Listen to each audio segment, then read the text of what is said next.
ಮೈಸೂರಿನ ಮೂಡ ಪ್ರಕರಣದಲ್ಲಿ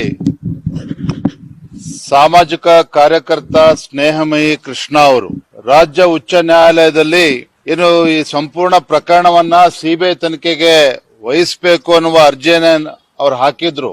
ಆ ಅರ್ಜಿಯನ್ನ ಮಾನ್ಯ ರಾಜ್ಯ ಉಚ್ಚ ನ್ಯಾಯಾಲಯ ತಿರಸ್ಕರಿಸಿದ್ದಾರೆ.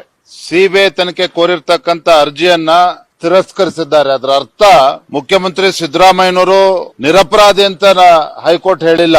ಸಿದ್ದರಾಮಯ್ಯನವರು ಮೂಡ ಪ್ರಕರಣದಲ್ಲಿ ಅವ್ರ ಮೇಲೆ ಆರೋಪ ಏನ್ ಬಂದಿದೆ, ಆರೋಪ ಮುಕ್ತರನ್ನಾಗೇನು ಹೈಕೋರ್ಟ್ ಮಾಡಿಲ್ಲ. ಸಿಬಿಐ ತನಿಖೆ ಕೊಡೋದಿಲ್ಲ ಅನ್ನುವ ತೀರ್ಪನ್ನ ರಾಜ್ಯ ಉಚ್ಚ ನ್ಯಾಯಾಲಯ ಹೇಳಿರ್ತಕ್ಕಂಥದ್ದು. ಭಾರತೀಯ ಜನತಾ ಪಾರ್ಟಿ ನಾವೇನು ಹೋರಾಟವನ್ನ ಕೈಗೊಂಡಿದ್ವಿ.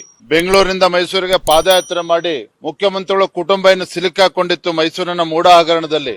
ಆ ಹೋರಾಟಕ್ಕೂ ಕೂಡ ನಮ್ಗೆ ಹಿನ್ನಡೆ ಆಗಿಲ್ಲ. ಲೋಕಾಯುಕ್ತದಲ್ಲಿ ತನಿಖೆ ನಡೀತಾ ಇದೆ, ಇಡಿನೂ ಕೂಡ ತನಿಖೆ ನಡೆಸ್ತಾ ಇದ್ದಾರೆ. ಮುಂದೆ ಏನಾಗ್ತದೆ ಕಾದ್ ನೋಡೋಣ.